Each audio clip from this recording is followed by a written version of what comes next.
अस्सलाम वालेकुम प्यारे दोस्तों। यहूदी मज़हब दुनिया के बड़े मज़ाहिब में से एक मज़हब है। यहूदी कौम अल्लाह की लाडली कौमों में से हुआ करती थी। इस कौम की हदायत के लिए अल्लाह ने 48 अंबिया कराम को इनके पास भेजा, मगर ख़ास तौर पर यहूदी धर्म की निस्बत हज़रत मूसा अलैहिस्सलाम की तरफ की जाती है। चूँकि इनका नस्ली ताल्लुक़ हज़रत याकूब अलैहिस्सलाम से था, जिनका लक़ब इसराइल था, इसलिए इन्हें बनी इसराइल भी कहा जाता है। इस्लाम मज़हब की तरह यहूदी मज़हब में भी अज़ान दी जाती है, नमाज भी पढ़ी जाती है और रोज़े भी रखे जाते हैं। और यही नहीं, यहूदी मज़हब में इस्लाम मज़हब की तरह हलाल जानवर की कुर्बानी भी की जाती है। लेकिन अगर इनके तौर तरीक़ों के बारे में देखा जाए तो दोनों मज़ाहिब यानी मुसलमानों और यहूदियों में ज़मीन आसमान का फ़र्क है। आज की इस वीडियो में हम बात करेंगे कि यहूदी मज़हब में कुर्बानी कैसे की जाती है और कुर्बानी से पहले इस जानवर के साथ क्या करते हैं। ये जानकर आप भी हैरत में पड़ जाएंगे, इसलिए आज की ये वीडियो आखिर तक ज़रूर देखें। अगर आप इस्लाम मज़हब को सबसे अच्छा और बड़ा मज़हब मानते हैं तो इस वीडियो को लाइक ज़रूर करें और शेयर भी करें। दोस्तों, सबसे पहले मैं आपको बताऊंगी, यहूदी मज़हब में तमाम इबादतें अपने तौर पर भी अदा की जा सकती हैं और बाजमायत भी। यहूदियों का मानना है कि बाजमायत इबादत करने में ज़्यादा फजीलत है, इसलिए जब उनकी जमायत इकट्ठी हो जाती है तो वो अपने खुदा के दरबार में बतौर बनी इसराइल की कौम पुकारते हैं।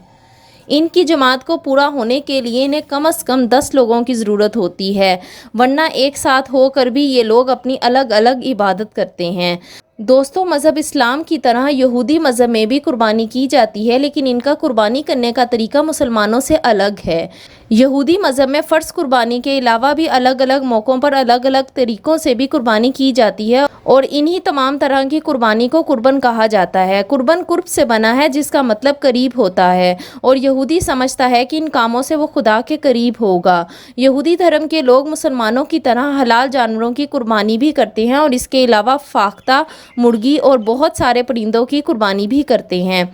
कभी कभी इनकी ये कुर्बानी चावल, दाल, गेहूं और ऐसी बहुत सी चीज़ों से भी होती है।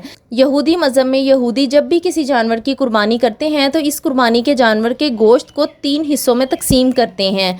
इनमें से पहला हिस्सा खुद कुर्बानी करने वाला रख लेता है, जिसे वो अपने घर वालों के साथ मिलकर खाता है, और दूसरा हिस्सा उनको दे दिया जाता है जो लोग कुर्बानी करते हैं, और तीसरा हिस्सा यहूदी अपनी कुर्बान गाह में रख कर जला देते हैं, और यही वो हिस्सा होता है जिसे यहूदी अपने खुदा के सामने पेश करते हैं। इसके अलावा भी यहूदी अपने किसी खास मौके पर जानवर की कुर्बानी करते हैं। ऐसा करने के लिए पहले तो यहूदी कुर्बान होने वाले जानवर के साथ जश्न खुशियां मनाते हैं और बाद में इस जानवर की कुर्बानी अपने खुदा के सामने पेश कर देते हैं, और इस तरह की गई कुर्बानी का सारा हिस्सा ही कुर्बान गाह में रख कर जला दिया जाता है। यहूदियों के अकीदे के मुताबिक सारा हिस्सा ही खुदा के हवाले कर दिया जाता है। यहूदी जिस जानवर को इस तरह की खास कुर्बानी के लिए इस्तेमाल करते हैं उसे किस्बुल फिदा कहा जाता है। तौरात के मुताबिक किस्बुल फिदा उस जानवर को कहा जाता है जिसके ऊपर इंसान के सारे गुनाहों को लाद कर कुर्बान कर दिया जाता है। नाजरीन, आपको ये बताते चलें कि पिछले कुछ सालों से यहूदियों ने कुर्बानी करना बंद कर रखा है, और अगर कोई करता भी है तो इसे सिर्फ सदका और खैरात ही माना जाता है। मगर अब सवाल ये उठता है कि यहूदियों ने कुर्बानी करना क्यों बंद कर दिया। आपको बताती चलूँ कि यहूदियों की कुर्बान गाह जो हैकल सुलेमानी में बनी हुई थी, उसको एक बादशाह ने हमला करके बर्बाद कर दिया था, जिसके बाद से यहूदियों में कुर्बानी का सिलसिला रुक गया था। लेकिन तौरात के मुताबिक यहूदियों का अब ये मानना है कि इनका मसीहा दज्जाल इनके बीच बहुत जल्द आ जाएगा, जो हैकल सुलेमानी एक बार फिर से तमीर कर देगा जहां यहूदियों की कुर्बान गाह बनी हुई थी, जिसके बाद से यहूदी कुर्बानी करना शुरू कर देंगे, यानी कुर्बानी की पुरानी रस्म शुरू हो जाएगी। प्यारे दोस्तों, मुस्लिम धर्म की तरह यहूदी धर्म में भी अजान और नमाज का तस्वुर पाया जाता है। यहूदी दिन में 3 बार अजान देते हैं और नमाज अदा करते हैं, और हफ्ते के दिन ये लोग एक ख़ास नमाज भी अदा करते हैं, जिस तरह मुसलमान जुम्मे के दिन अदा करते हैं। इसके अलावा इनकी एक 5वीं ख़ास नमाज भी है जिसे नाइला कहा जाता है, जो साल में सिर्फ एक ही बार अदा की जाती है। यहूदी मज़हब में भी बाजमात नमाज की फजीलत ज़्यादा है। इनके मज़हब में अमाल की किरत बाआवाज़ बुलंद एक ख़ास ले में की जाती है, जिसे नैकून कहा जाता है। इसके अलावा आपको ये भी बताती चलूँ कि यहूदियों की इबादत गाह में एक बुलंद चबूतरा भी मौजूद होता है, जिस पर खड़े होकर यहूदी धर्म के आलिम मनाजात पढ़ते हैं, جسے ہم عام زبان میں یہودیوں کے اذان بھی کہہ سکتے ہیں۔ اذان دیتے وقت یہودی کے ہاتھ میں ایک بغل ہوتا ہے جس سے باقی یہودیوں کو نماز کے لیے اطلاع دی جاتی ہے۔ آواز سنتے ہی یہودی عبادت کے لیے اکٹھا ہو جاتے ہیں۔ نبی پاک صلی اللہ علیہ وسلم نے یہودیوں کے اس طرح اذان دینے کے طریقے کو ناپسند فرمایا ہے۔ یہودیوں کی نماز پڑھنے کا طریقہ مسلمانوں کی نماز سے بہت الگ ہے۔ یہ دن میں 3 مرتبہ نماز پڑھتے ہیں جو کہ اجتماعی نماز ہے۔ اس کے علاوہ یہ یہودی انفرادی نماز کسی بھی وقت پڑھ سکتے ہیں، جیسا کہ کوئی خوشی ملنے پر یا کسی بیماری کے بعد راحت ملنے پر۔ یہودی خدا کی طرف سے یہ زندگی ملنے پر شکر ادا کرنے کے لیے نماز پڑھتے ہیں۔ یہودی بھی مسلمانوں کی طرح نماز سے پہلے وضو کرتے ہیں، لیکن ان کا طریقہ کار مسلمانوں سے بہت مختلف ہوتا ہے۔ وضو میں ان کے لیے جو سب سے اہم چیز ہوتی ہے وہ ہے ان کا لوٹا۔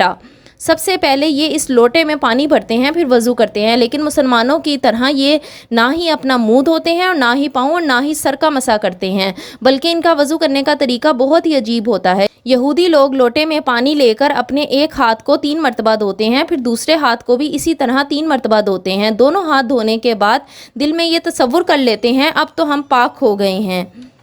وضو کر کے یہودی اپنی عبادت گاہ میں چلے جاتے ہیں جہاں تورات کا عالم ہوتا ہے جسے ربی کہا جاتا ہے، جو نماز پڑھاتا ہے۔ ہفتے کے دن یہودیوں کا بڑا اجتماع ہوتا ہے جس میں مرد خواتین شرکت کرتے ہیں اور تورات کو بلند آواز میں پڑھا جاتا ہے۔ یہودی اپنی نماز کے دوران کبھی رکوع میں جاتے ہیں تو کبھی لمبے لمبے سجدے کرنے لگتے ہیں، کبھی کھڑے ہو کر جھومنے لگتے ہیں تو کبھی زور زور سے تورات کی تلاوت کرنے لگتے ہیں، اور اسی طرح کرتے کرتے اپنی نماز مکمل کر لیتے ہیں۔ نماز کے دوران یہودی اپنا منہ یروشلم یعنی بیت المقدس کی طرف کرتے ہیں اور نماز ادا کرتے ہیں۔ دوستو، امید کرتی ہوں آج کی یہ ویڈیو آپ کو پسند آئی ہوگی۔ اگر ہاں تو لائک، شیئر، سبسکرائب ضرور کریں۔